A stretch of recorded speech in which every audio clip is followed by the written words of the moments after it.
Hi friends, PSC വേർഡിൻ്റെ പുതിയൊരു ക്ലാസ്സിലേക്ക് എല്ലാവർക്കും സ്വാഗതം. ഇന്നത്തെ ക്ലാസ്സിൽ ഇൻഫർമേഷൻ ടെക്നോളജിയിൽ നിന്ന് എടുത്തിട്ടുള്ള പ്രധാനപ്പെട്ട 20 ക്വസ്റ്റ്യൻ ആൻസറാണ് നമ്മൾ ഡിസ്കസ് ചെയ്യാൻ പോകുന്നത്. ഇന്നത്തെ ക്ലാസ് നിങ്ങൾക്ക് ഉപകാരപ്പെടുന്നു വിശ്വസിക്കുന്നു. ഉപകാരമാവുന്നുണ്ടെങ്കിൽ തീർച്ചയായിട്ടും സപ്പോർട്ട് ചെയ്യാൻ മറക്കരുത് കേട്ടോ. നമുക്ക് ക്ലാസ്സിലേക്ക് കിടക്കാം. ഫസ്റ്റത്തെ ക്വസ്റ്റ്യൻ, ആദ്യത്തെ കമ്പ്യൂട്ടിംഗ് യന്ത്രമായി അറിയപ്പെടുന്നത് അബാക്കസ്. അബാക്കസ് വാക്കിൻ്റെ അർത്ഥം എന്താണ്? അബാക്കസ് എന്ന വാക്കിൻ്റെ അർത്ഥം കണക്ക് കൂട്ടുന്ന ബോർഡ് എന്നാണ് അബാക്കസ് എന്ന വാക്കിൻ്റെ അർത്ഥം. അടുത്ത ക്വസ്റ്റ്യൻ, കൗണ്ടിംഗ് ഫ്രെയിം എന്നറിയപ്പെടുന്നത് എന്തിനാണ്? കൗണ്ടിംഗ് ഫ്രെയിം എന്നറിയപ്പെടുന്നത് അബാക്കസ്. അതായത് ആദ്യത്തെ കമ്പ്യൂട്ടിംഗ് യന്ത്രമായി അറിയപ്പെടുന്ന അബാക്കസ് തന്നെയാണ് കൗണ്ടിംഗ് ഫ്രെയിം എന്നറിയപ്പെടുന്നത്. ആദ്യത്തെ കമ്പ്യൂട്ടിംഗ് യന്ത്രമായി അറിയപ്പെടുന്നത് എന്തിനാണ്? അബാക്കസ്. അബാക്കസ് എന്ന വാക്കിനർത്ഥം കണക്ക് കൂട്ടുന്ന ബോർഡ്. അബാക്കസിന്റെ മറ്റൊരു പേരാണ് കൗണ്ടിംഗ് ഫ്രെയിം എന്നത്. ഓർത്തിരിക്കുക. അടുത്ത ക്വസ്റ്റ്യൻ, ആധുനിക കമ്പ്യൂട്ടറിന്റെ പൂർവ്വകാല രൂപം എന്താണ്? ആധുനിക കമ്പ്യൂട്ടറിന്റെ പൂർവ്വകാല രൂപമാണ് അനലിറ്റിക്കൽ എഞ്ചിൻ. അനലിറ്റിക്കൽ എഞ്ചിൻ കണ്ടെത്തിയത് ആരാണ്? അനലിറ്റിക്കൽ എഞ്ചിൻ കണ്ടെത്തിയത് ചാൾസ് ബാബേജ് ആണ്. ഓക്കെ. അടുത്ത ക്വസ്റ്റ്യൻ, ഒന്നാം തലമുറ കമ്പ്യൂട്ടറുകൾ നിർമ്മിക്കാൻ ഉപയോഗിച്ചിരിക്കുന്നത് വാക്യൂം ട്യൂബുകളാണ്. ഓക്കെ. ആധുനിക കമ്പ്യൂട്ടറിന്റെ പൂർവ്വകാല രൂപമാണ് അനലിറ്റിക്കൽ എഞ്ചിൻ. അനലിറ്റിക്കൽ എഞ്ചിൻ കണ്ടെത്തിയതാരാണ്? ചാൾസ് ബാബേജ് ആണ്. ഒന്നാം തലമുറ കമ്പ്യൂട്ടറുകൾ നിർമ്മിക്കാൻ ഉപയോഗിച്ചിരിക്കുന്നത് വാക്യൂം ട്യൂബ്സുകളാണ്. അടുത്ത ക്വസ്റ്റ്യൻ, വാക്യൂം ട്യൂബ്സ് കണ്ടുപിടിച്ചത് ആരാണ്? വാക്യൂം ട്യൂബ്സ് കണ്ടുപിടിച്ചത് ജോൺ എ ഫ്ലെമിംഗ് ആണ്. ഒന്നാം ജനറേഷൻ കമ്പ്യൂട്ടറുകളിൽ ഉപയോഗിച്ചിരിക്കുന്ന ഭാഷ ഏതാണ്? ഒന്നാം ജനറേഷൻ കമ്പ്യൂട്ടറുകളിൽ ഉപയോഗിച്ചിരിക്കുന്ന ഭാഷ മെഷീൻ ലാംഗ്വേജ് ആണ്. ഓക്കെ. അടുത്ത ക്വസ്റ്റ്യൻ, ലോകത്തിലെ ആദ്യത്തെ കൊമേഴ്ഷ്യൽ കമ്പ്യൂട്ടർ ഏതാണ്? ലോകത്തിലെ ആദ്യത്തെ കൊമേഴ്ഷ്യൽ കമ്പ്യൂട്ടറാണ് യൂണിവാക്. എന്തൊക്കെ നമ്മൾ പഠിച്ചു? വാക്യൂം ട്യൂബ്സ് കണ്ടുപിടിച്ചത് ജോൺ എ ഫ്ലെമിംഗ് ആണ്. ഒന്നാം ജനറേഷൻ കമ്പ്യൂട്ടറുകളിൽ ഉപയോഗിച്ചിരിക്കുന്ന ഭാഷ ഏതാണ്? മെഷീൻ ലാംഗ്വേജ് ആണ്. ലോകത്തിലെ ആദ്യത്തെ കൊമേഴ്ഷ്യൽ കമ്പ്യൂട്ടർ ഏതാണ്? യൂണിവാക് ആണ്. ഓക്കെ. അടുത്ത ക്വസ്റ്റ്യനോട്ട് കിടക്കാം. രണ്ടാം തലമുറ കമ്പ്യൂട്ടറുകളിൽ പ്രധാനമായി ഉപയോഗിച്ചിരിക്കുന്നത് എന്താണ്? രണ്ടാം തലമുറ കമ്പ്യൂട്ടറുകളിൽ പ്രധാനമായി ഉപയോഗിച്ചിരിക്കുന്നത് ട്രാൻസിസ്റ്റർ ആണ്. ഓക്കെ. ട്രാൻസിസ്റ്റർ രണ്ടാം തലമുറ കമ്പ്യൂട്ടറുകളിൽ പ്രധാനമായി ഉപയോഗിച്ചിരിക്കുന്നു. ഇലക്ട്രോണിക്സിൻ്റെ അത്ഭുത ശിശു എന്നറിയപ്പെടുന്നത് എന്തിനാണ്? ഇലക്ട്രോണിക്സിൻ്റെ അത്ഭുത ശിശു എന്നറിയപ്പെടുന്നത് ട്രാൻസിസ്റ്റർ. അടുത്ത ക്വസ്റ്റ്യൻ, രണ്ടാം തലമുറ കമ്പ്യൂട്ടറുകളിൽ ഉപയോഗിച്ചിരിക്കുന്ന ഭാഷ ഏതാണ്? രണ്ടാം തലമുറ കമ്പ്യൂട്ടറുകളിൽ ഉപയോഗിച്ചിരിക്കുന്ന ഭാഷയാണ് അസംബ്ലി ലാംഗ്വേജ്. ഓർത്തിരിക്കുക.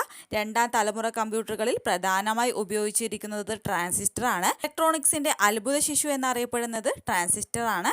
രണ്ടാം തലമുറ കമ്പ്യൂട്ടറുകളിൽ ഉപയോഗിച്ചിരിക്കുന്ന ഭാഷ അസംബ്ലി ലാംഗ്വേജ്. അടുത്ത ക്വസ്റ്റ്യൻ, മൂന്നാം തലമുറ കമ്പ്യൂട്ടറുകൾ രൂപത്തിൽ ചെറുതാക്കാൻ കാരണമായ ഘടകം.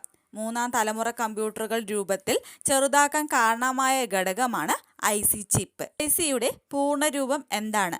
ICയുടെ പൂർണ്ണരൂപമാണ് ഇൻ്റഗ്രേറ്റഡ് സർക്യൂട്ട്. എന്താണ് ICയുടെ പൂർണ്ണരൂപം? ഇൻ്റഗ്രേറ്റഡ് സർക്യൂട്ടാണ്. അടുത്ത ക്വസ്റ്റ്യൻ, മൂന്നാം തലമുറ കമ്പ്യൂട്ടറിൻ്റെ കാലഘട്ടത്തിൽ ഉപയോഗിച്ച ഹൈ ലെവൽ ലാംഗ്വേജ് ഏതാണ്? മൂന്നാം തലമുറ കമ്പ്യൂട്ടറിൻ്റെ കാലഘട്ടത്തിൽ ഉപയോഗിച്ച ഹൈ ലെവൽ ലാംഗ്വേജ് ആണ് ബേസിക്. ഓർത്തിരിക്കുക. മൂന്നാം തലമുറ കമ്പ്യൂട്ടറുകൾ രൂപത്തിൽ ചെറുതാക്കാൻ കാരണമായ ഘടകം IC ചിപ്പ് എന്നാണ്. IC ചിപ്പിൻ്റെ പൂർണ്ണരൂപം ഇൻ്റഗ്രേറ്റഡ് സർക്യൂട്ട് എന്നാണ്. മൂന്നാം തലമുറ കമ്പ്യൂട്ടറിൻ്റെ കാലഘട്ടത്തിൽ ഉപയോഗിച്ച ഹൈ ലെവൽ ലാംഗ്വേജ് ആണ് ബേസിക്. അടുത്ത ക്വസ്റ്റ്യൻ, നാലാം ജനറേഷൻ കമ്പ്യൂട്ടറുകളിൽ പ്രധാനമായി ഉപയോഗിച്ചിരിക്കുന്നത് എന്താണ്? നാലാം ജനറേഷൻ കമ്പ്യൂട്ടറുകളിൽ പ്രധാനമായി ഉപയോഗിച്ചിരിക്കുന്നത് മൈക്രോ പ്രോസസ്സറാണ് നാലാം ജനറേഷൻ കമ്പ്യൂട്ടറുകളിൽ പ്രധാനമായി ഉപയോഗിച്ചിരിക്കുന്നത്. അടുത്ത ക്വസ്റ്റ്യൻ, അഞ്ചാം തലമുറ അടിസ്ഥാനമാക്കിയിട്ടുള്ളത് എന്താണ്? നിർമ്മിത ബുദ്ധിയാണ്.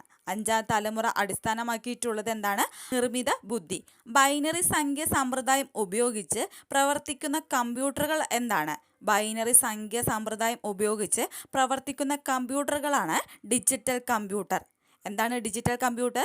ബൈനറി സംഖ്യ സമ്പ്രദായം ഉപയോഗിച്ച് പ്രവർത്തിക്കുന്ന കമ്പ്യൂട്ടറുകളെ അറിയപ്പെടുന്നത് എന്താണ്? Digital computer. ഓർത്തിരിക്കുക.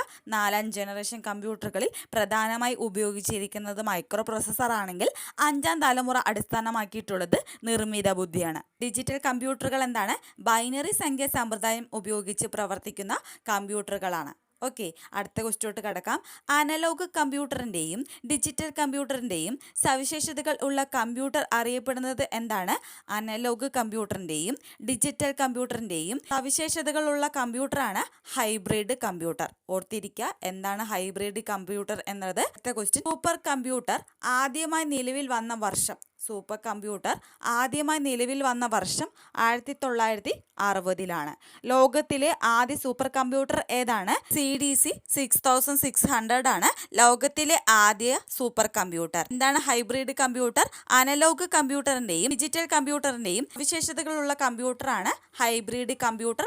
1960-ലാണ് സൂപ്പർ കമ്പ്യൂട്ടർ ആദ്യമായി നിലവിൽ വന്നിട്ടുള്ളത്. ലോകത്തിലെ ആദ്യ സൂപ്പർ കമ്പ്യൂട്ടർ ഏതാണ്? CDC 6600 ആണ്. ഓക്കെ, അടുത്ത ക്വസ്റ്റ്യൻ, ഇന്ത്യൻ സൂപ്പർ കമ്പ്യൂട്ടറിൻ്റെ പിതാവ് ആരാണ്? ഇന്ത്യൻ സൂപ്പർ കമ്പ്യൂട്ടറിൻ്റെ പിതാവാണ് വിജയ് പി ഭട്കർ. ആരാണ് ഇന്ത്യൻ സൂപ്പർ കമ്പ്യൂട്ടറിന്റെ പിതാവ്? വിജയ് പി ഭട്കർ ആണ്. ഇന്ത്യയിൽ നിർമ്മിച്ച ആദ്യ സൂപ്പർ കമ്പ്യൂട്ടർ ഏതാണ്? ഇന്ത്യയിൽ നിർമ്മിച്ച ആദ്യ സൂപ്പർ കമ്പ്യൂട്ടറാണ് പരം 8000. അടുത്ത ക്വസ്റ്റ്യൻ, ലോകത്തിലെ ഏറ്റവും വേഗതയേറിയ കമ്പ്യൂട്ടറുകളുടെ പട്ടികയിൽ ഇടം നേടിയ ഇന്ത്യയുടെ സൂപ്പർ കമ്പ്യൂട്ടർ ഏതാണ്? ലോകത്തിലെ ഏറ്റവും വേഗതയേറിയ കമ്പ്യൂട്ടറുകളുടെ പട്ടികയിൽ ഇടം നേടിയ ഇന്ത്യയുടെ സൂപ്പർ കമ്പ്യൂട്ടറാണ് പരംസിദ്ധി AI. അടുത്ത ക്വസ്റ്റ്യൻ, ഇന്ത്യയിലെ ഏറ്റവും വേഗത കൂടിയ സൂപ്പർ കമ്പ്യൂട്ടർ ഏതാണ്? ഇന്ത്യയിലെ ഏറ്റവും വേഗത കൂടിയ സൂപ്പർ കമ്പ്യൂട്ടറാണ് പരംസിദ്ധി AI. ഇന്ത്യയിലെ ഏറ്റവും വേഗത കൂടിയ സൂപ്പർ കമ്പ്യൂട്ടറാണ് പരംസിദ്ധി AI. ഒന്നും കൂടി നമുക്ക് നോക്കാം. ഇന്ത്യൻ സൂപ്പർ കമ്പ്യൂട്ടറിന്റെ പിതാവ് വിജയ് പി ഭട്കർ. ഇന്ത്യയിൽ നിർമ്മിച്ച ആദ്യ സൂപ്പർ കമ്പ്യൂട്ടറാണ് പരം 8000. ലോകത്തിലെ ഏറ്റവും വേഗതയേറിയ കമ്പ്യൂട്ടറുകളുടെ പട്ടികയിൽ ഇടം നേടിയ ഇന്ത്യയുടെ സൂപ്പർ കമ്പ്യൂട്ടറാണ് പരംസിദ്ധി AI. ഇന്ത്യയിലെ ഏറ്റവും വേഗത കൂടിയ സൂപ്പർ കമ്പ്യൂട്ടർ എന്ന് ചോദിച്ചാലും ഏതു തന്നെയാണ്? പരംസിദ്ധി AI ആണ്. ഓക്കെ, ഓർത്തിരിക്കുക.